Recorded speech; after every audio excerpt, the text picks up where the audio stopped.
गण गणपते नमः। कल की कथा में हमने श्रवण करा कि किस प्रकार से गणेश चूल्हा को उठाकर दूर फेंक दिया, समस्त बालकों को वहाँ से भगा दिया। श्री बल्लाल विनायक की स्थापना। आज का शीर्षक, हे राजन, इससे वर्णित पुत्र बल्लाल को बड़ा मानसिक कष्ट हुआ। उसने पिता से हाथ जोड़कर निवेदन किया कि पिताजी, आप मुझे कितना भी भारी दंड दे दीजिए, किंतु उन सर्वात्मा भगवान गणाध्यक्ष का निरादर मत कीजिए। वे प्रभु समस्त कल्याणों के देने वाले हैं, अपने भक्तों के सभी विघ्नों का भी हरण करते हैं। उनके सामान्य अन्य कोई बड़ा देव नहीं है।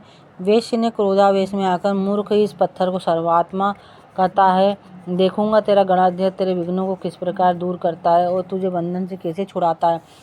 कल्याण ने अपने पुत्र को एक पेड़ से दृढ़तापूर्वक बांध दिया और बोला, अब भी अपनी भूल स्वीकार कर और गणेश जी की भक्ति छोड़कर अपने कार्य में लग। किंतु पुत्र ने पिता की बात स्वीकार नहीं की और वह उसे गाली देता हुआ चला गया। इस बालक को अपने पिता की निष्ठुरता पर क्रोध आया। उसने श्राप दे डाला, तुमने इस निर्जन वर में अकेला ही निर्दयतापूर्वक बांध कर छोड़ दिया। इससे फलस्वरूप तुम बहरे, गूंगे, अंधे और विकलांग हो गए।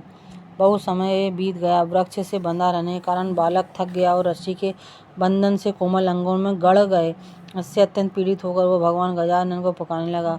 अंत में उनकी ओर से भी निराश हो गया और उसने आत्मघात करने का निश्चय किया। वह वृक्ष से सिर मारने लगा, उससे मस्तक में क्षत विक्षत हो गया। तब वो बालक पीड़ा और निराशा के कारण रोता हुआ बोला, विघ्नेश, आपके भक्त पर ऐसा महान संकट और आप सुनते नहीं। पता नहीं आप कहीं हैं भी या नहीं, यदि हैं तो आते क्यों नहीं।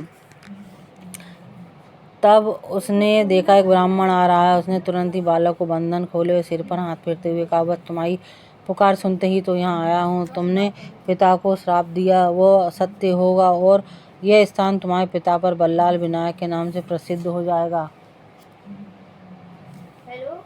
इधर कल्याण का शरीर उस समय से रोगग्रस्त हो गया, उससे दुर्गंध करने लगी।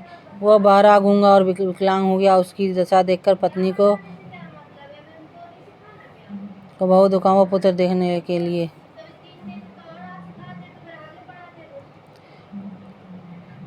रण में गई तो वहाँ गणेश्वर के पूजा में लगा दिया। इससे उसके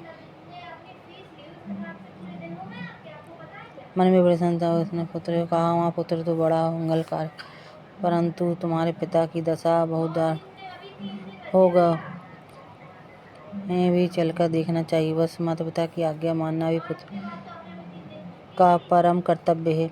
बल्लाल ने उसी प्रकार शांति पर बैठे रहकर सारी माता अनित्य है, यथार्थ माता पिता को भगवान गणेश्वर ये कि मैंने शरण ले लिए, इन्हीं भगवान का आराधन करने का पिता ऐसी दशा प्राप्त हुई। जब उस बालक उनकी पत्नी के लिए पति सेवा सर्वोपरि रही। माता ने कहा, पुत्र, अपने जन्मदाता पिता को श्राप से मैं तुमसे विनय करती हूँ। यह सुनकर बल्लाल ने कहा, जननी, मैं तो अब कुछ भी नहीं कर सकता। अगले जन्म में तुम राजा की महारानी बनोगी, किंतु तुम्हारा पुत्र गूंगा, बहरा, विकलांग और दुर्गंधि युक्त होगा। उसके कारण तुम्हारा पति उस पुत्र के साथ तुम्हें भी घर से निकाल देगा। फिर एक शिवालय में गणपति भक्त ब्राह्मण के स्पर्श से तुम्हारे उस दक्ष पुत्र का शरीर निरोग और सुंदर हो जाएगा। हे राजन, यह समस्त घटनाक्रम उसी वाणी के अनुसार घटित हुआ था। बोलो श्री गणराज महाराज की जय।